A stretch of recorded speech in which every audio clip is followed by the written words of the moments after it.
Visakha steel plant ప్రైవేటీకరణ సమస్యను పరిష్కరించగలిగేది ఒక్క చంద్రబాబు నాయుడు మాత్రమేనని కాంగ్రెస్ సీనియర్ నేత మాజీ కేంద్ర మంత్రి చింతా మోహన్ స్పష్టం చేశారు. విశాఖ విజయ ప్రెస్ క్లబ్ లో నిర్వహించిన మీడియా సమావేశంలో ఆయన మాట్లాడుతూ స్టీల్ ప్లాంట్ ప్రైవేటీకరం కాకుండా మోదీని ఒప్పించాలని చంద్రబాబుకు విజ్ఞప్తి చేశారు. తిరుపతి లడ్డీలో కల్తీ జరిగిందని స్పష్టం చేసిన చింతా మోహన్ గొడ్డుకోవు కలిసిందనేది అబద్ధమని పేర్కొన్నారు. కేంద్రంలోని బీజేపీ ప్రభుత్వం తిరుపతి ప్రతిష్టతను దిగజారుస్తుందని విమర్శించారు. విశాఖ ఉక్కు ఆంధ్రుల హక్కు. నేను కూడా విద్యార్థిగా మరి ఆ రోజుల్లో ఎండల్లో తిరిగాం.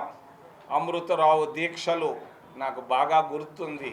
బ్రహ్మానంద రెడ్డి మరి ఇందిరాగాంధీల సమక్షంలో పునాది రాయి వేశారు, పూర్తి చేశారు విశాఖ ఉక్కు.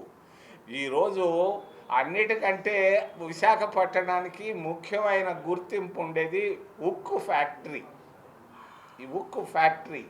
ఈ ఉక్కు ఫ్యాక్టరీని భారతీయ జనతా పార్టీ కుట్ర చేస్తూ ఉంది. అక్కడ ఉన్నటువంటి వేల ఎకరాలని రియల్ ఎస్టేట్ వాళ్ళకి ఇచ్చి దాంట్లో నుంచి డబ్బు తీసుకోవాలన్న వాళ్ళ ఆలోచనతో దీనిపైన కుట్ర చేస్తున్నారు. ఈ కుట్రను ఆపగలిగిన వాడు ఒక్కడు, ఇంకెవరు ఆపలేరు. 5 నిమిషాలు పని విశాఖ ఉక్కు మామూలుగా ఉంచేదానికి, ఇంకా పురోగతి వచ్చేదానికి ఒకే ఒక వ్యక్తి చేయగలడు. నేను విశాఖపట్టణ విశాఖ ఉక్కు వాళ్ళు చేస్తున్నటువంటి దీక్షలు గమనిస్తున్నా. సూక్ష్మంలో మోక్షం సంపాదించవచ్చు. ఇదొక్కటి సమస్యను తీర్చగలిగినాడు చంద్రబాబు నాయుడు ఒక్కడే. మా కాంగ్రెస్ పార్టీ అధికారంలో వచ్చినప్పుడు 5 నిమిషాల్లో ఆర్డర్ తీసిస్తా, అభివృద్ధి చేయిస్తా. మేము అధికారంలో లేము. ఈరోజు దీన్ని సమస్యను పరిష్కరించగలిగిన వాడు ఒక్కడు. విశాఖపట్టణంలో దీక్షలు చేయడం ఆపేసి చంద్రబాబు నాయుడు ఇంటి ముందు పోయి దీక్షలు చేస్తే ఈ సమస్యకు పరిష్కారం కుదురుతుంది. చంద్రబాబు మంచివాడు. ఈ సమస్యను పరిష్కరించగల నమ్మకం నాకుంది చంద్రబాబు ద్వారా.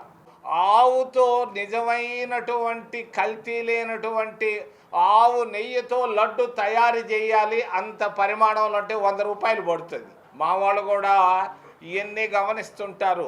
ధరలు మరి వస్తువులు ఒకప్పుడు ఉన్నటువంటి శ్రేష్టమైనటువంటి లడ్డు రాలేదు. 50 సంవత్సరాలు 30, 20 సంవత్సరాల నాటి లడ్డు లేదు ఈరోజు. ఇది వాస్తవం. దాంట్లో కొంచెం కల్తీ జరిగింది. కానీ చంద్రబాబు నాయుడు ఈ విషయంలో మాట్లాడకుండా ఉంటే చాలా బాగుండేది. చంద్రబాబు నాయుడు స్థాయి పెద్దది. ఈరోజు ముఖ్యమంత్రి. ఆయన మాట్లాడడం అనేది తప్పు, నేను ఖండిస్తున్నాను. దాన్ని నిన్న పవన్ కళ్యాణ్ కూడా అనవసర రాద్ధాంతం చేస్తున్నాడు తిరుపతిలో.